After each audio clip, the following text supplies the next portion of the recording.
Hello, welcome to an update at last. Sorry, I'm a bit out of breath and trying to outrun the flies. We're a couple days into summer now and wow, the flies are out in force. We had a bit of rain the other day and it's crazy. Anyways, this is a little update just to cover the last few months. Been very inconsistent with my updating, and as you can tell, you probably haven't heard much from me for quite a long time.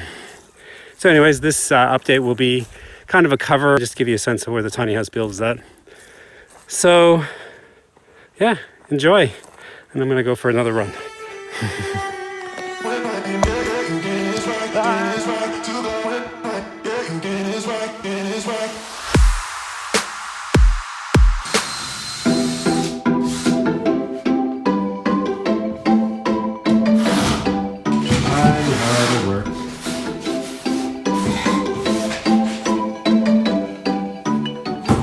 So wants to get the bedroom done as fast as possible. She's here working out on herself.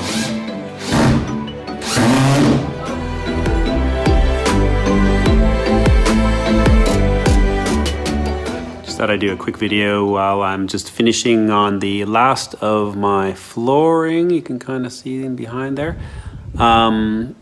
Yeah, just looking at insulation. On the floor, we did have quite a few gaps and stuff like that because the floor is a bit old. So when we're putting in the new floor, we've also just filled the raised beams that I've put in with a little bit more of the fiberglass. Well, it's a bat type fill. But it's not fiberglass, it's actually an earth wool, it's called. Definitely recommend it because it's like the majority of it is made from recycled plastic bottles, but it still has kind of like that fiberglass type feel to it, or even actually more like wool, which I guess is why it's called earth wool. And it's quite affordable and easy to handle and stuff like that. And it doesn't have a huge R value, but the one that we got anyways, but we didn't really need it. It was just kind of to add a little extra to what we already had. But I think you can get it in fairly high numbers anyways. So, but yeah, anyway, just thought I'd mention it. So if you're building your own place and want to use something that's eco-friendly and cost-effective, then yeah, definitely check out the earth wool.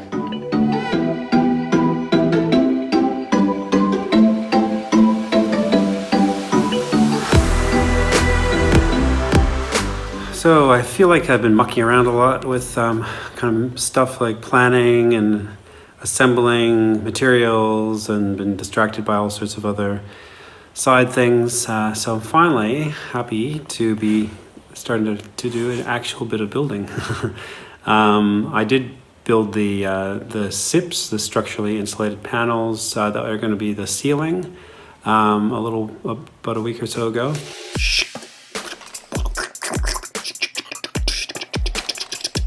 Okay.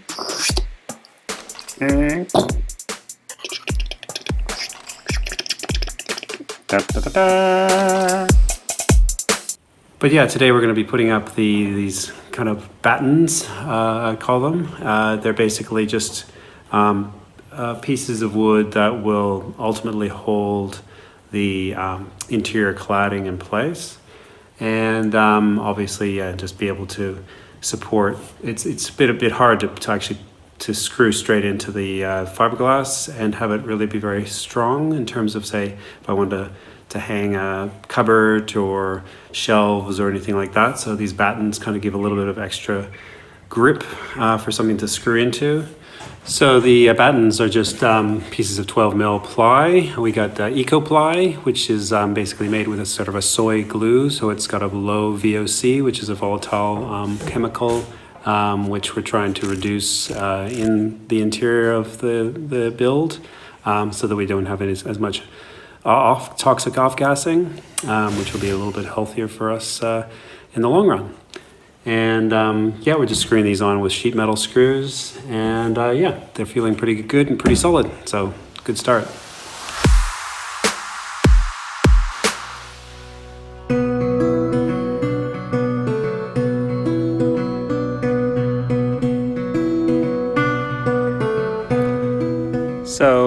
those less glamorous tasks that you have to do when you buy an old vehicle that you're going to turn into a house. Is you have to do a bit of maintenance and some preventative work. And one of the things, I mean, you saw it in earlier videos of me having to kind of gut the floor and all the rotting wood and stuff like that. Well, unfortunately, the roof is kind of a similar situation. It's an old roof. It's about like almost 30 years old, I think, 25 years old. Yeah, there's a lot of crazing on the surface paintwork and it's a fiberglass roof, so like it's a little bit water resistant, but as soon as you get those cracks and stuff like that, then obviously it starts affecting everything below, and there has been a bit of water inside that we noticed early on. So yeah, unfortunately, got to do a bit of work. So yeah, that's what I'm doing right now, just giving it a bit of a clean, and then we're going to resurface it in a couple of days, and then hopefully we'll have a nice sealed top on the top of our house.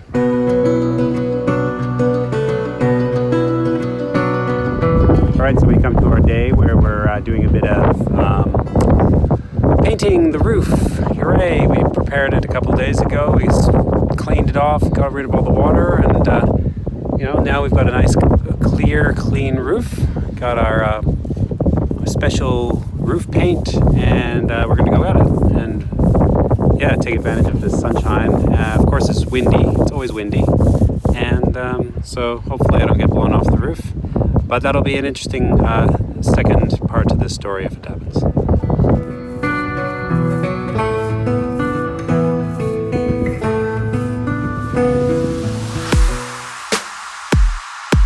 All right, well, here I am. It's a 40-degree day today, and I'm busy angle grinding, of course.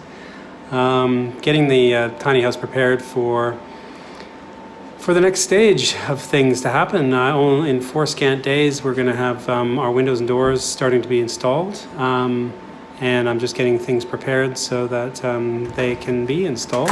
And yeah, you're going to see a pretty miraculous transformation here when we get all that kind of put in. Lots of work to do in the next couple days, but hopefully by this time next week, we're going to have a fairly big transformation on our hands. Exciting times. Here we go, first cut into the skin.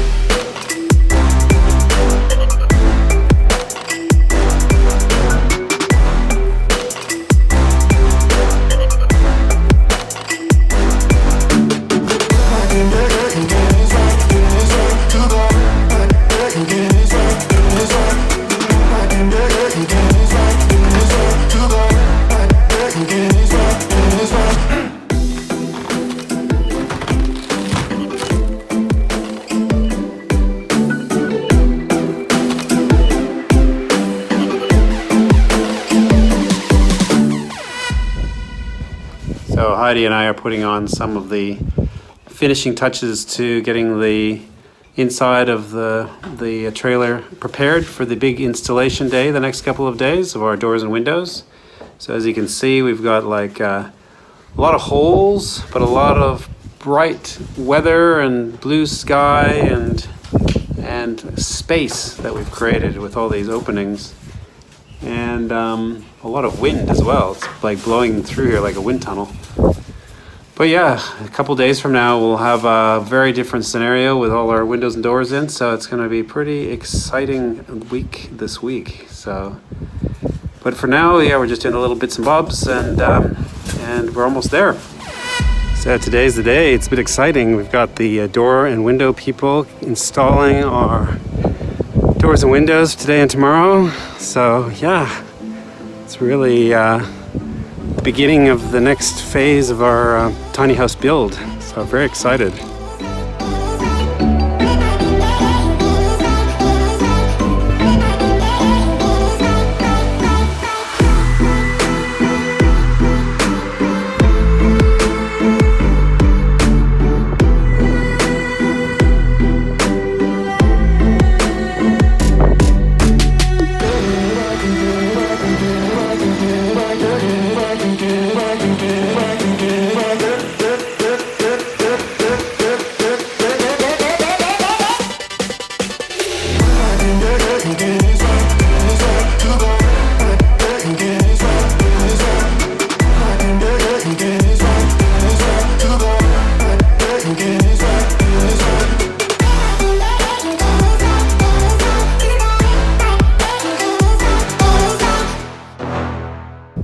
right, so we just had our windows installed, and let's have a look at the result.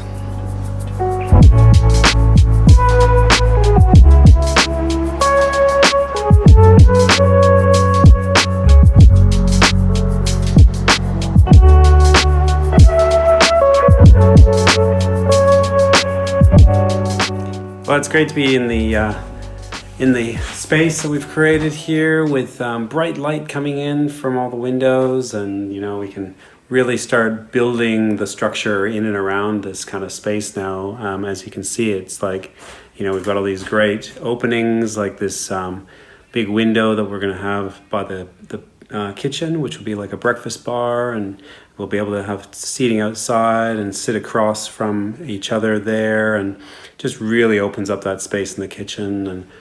And these beautiful double doors that we have in the living room that will really bring a lot of light in. That's our main entrance, and they open up fully to open up a big 2-meter expanse, beautiful view.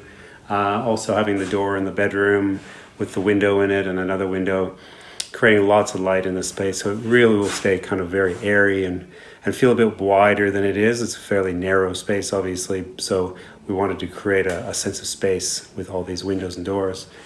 It's just an exciting start to the next part of the journey, and hopefully we can get a little bit more action happening a little bit faster than the last few months have been, but it's all part of the journey, and we'll just have to take it as it comes.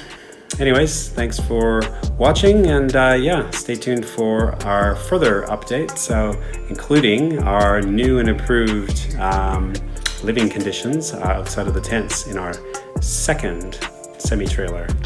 More of that to come.